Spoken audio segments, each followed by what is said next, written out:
వాళ్ళందరూ సంబంధండి.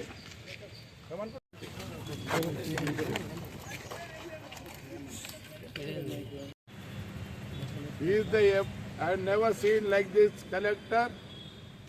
Very young, energetic, is very much interested in the district affairs.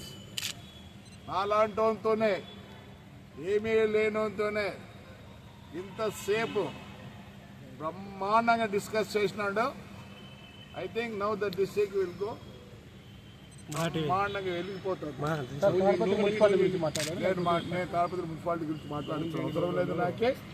నాకు అవసరమే లేదు. నా మున్సిపాలిటీ గురించి దేశంలో అందరికి తెలుసు, ఆయన కూడా బాగా తెలుసు. ఒక ప్రెస్ వాళ్ళకు ఒక పేపర్ వాళ్ళకే తెలియదు. పొద్దున ఉద్రిక్తదని మానుకోండి. నేను మీ ఇళ్ళకాడికి వచ్చి ఉద్రిక్తం చేయాల్సి వస్తుంది. మా ఊరికన్నా ఇంప్రూవ్మెంట్ ఎక్కువైందా? ఉద్రిక్తత ఏమవుతుంది?